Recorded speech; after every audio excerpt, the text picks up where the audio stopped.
Philly. All right. I'm excited to be here. I'm brand new to Philly. I moved here mid-pandemic, and when I came out here, I had to get a job. And it made me realize how much I hate interviews. Does anybody like interviewing? No, dude. Like, it fucking sucks. Like, you have to be either a sociopath or an attention whore to really like interviews, right? It's a shitty process. You spend the entire night getting ready, you know, you're picking out an outfit you hope people will like, you're practicing everything you're gonna say, and you still have no idea what you're gonna walk into, right?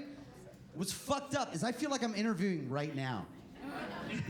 I picked out this outfit hoping you guys would like it, thought of everything that I was gonna say, and I still have no idea how this shit is going. Mario's cool. All right, I knew there were some nerds in the audience. That's why I picked this shirt. A little bit of name association and everything. So, I was really nervous to get into comedy because of my parents. Not that they weren't going to be supportive. It's just, you know how they say that, like, comedy is like tragedy plus time? I didn't have any tragedy. Like, I had really, really good parents. And it was a really boring life, you know? Like, there was no abuse, there was no neglect. I mean, all I could think about is, like, how funny I would have been if my parents had touched me. You know?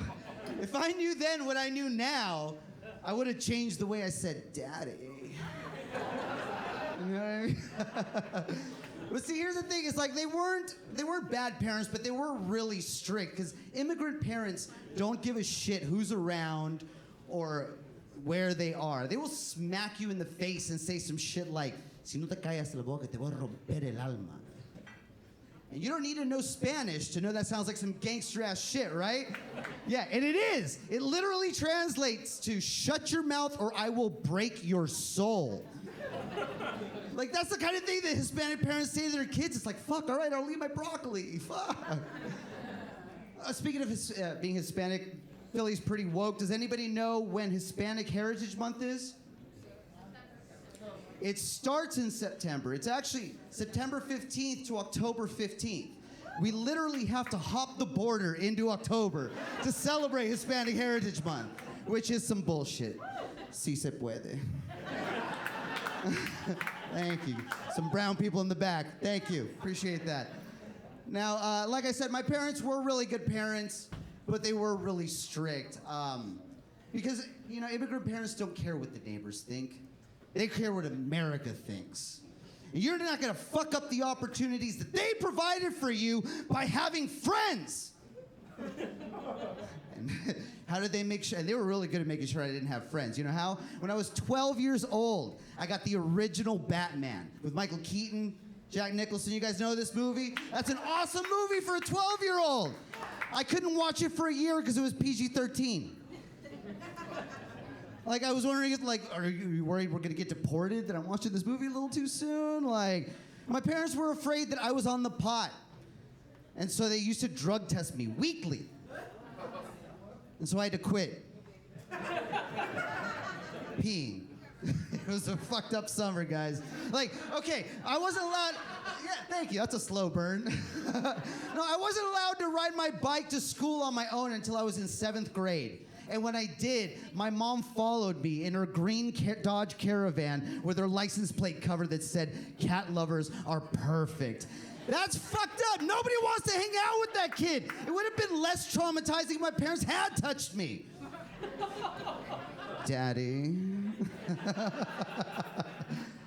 All right, so why do I want this job? Why do I interview every night for a job I already have? Well, I think that laughter is the best medicine, all right? Like, life can really kick the shit out of you a lot of times, and I feel like that's when we need laughter the most. I was having a conversation with my favorite uncle. Guy was fucking awesome. I love this person.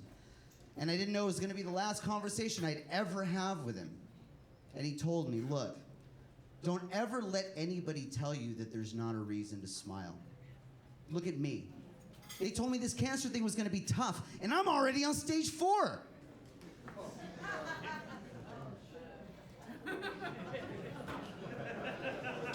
Here it comes, here it comes. No, I get it. People don't like to laugh at that joke because it's a cancer joke, and everybody's like, oh my God, can we laugh at cancer? Yes, we can laugh at anything, because here's the thing. He's the only person in my life to tell me, you could put that in your set, and I did. And every time that I tell that joke, I get to think of my awesome uncle and all the memories that I got to share with him. So laughter is the best medicine, guys. So, yeah, fuck yeah. So, that's the end of my interview, guys. I'm willing to work weekends and stay late. I do drink on the job, so any questions? No? Good, thanks. My name is Mario.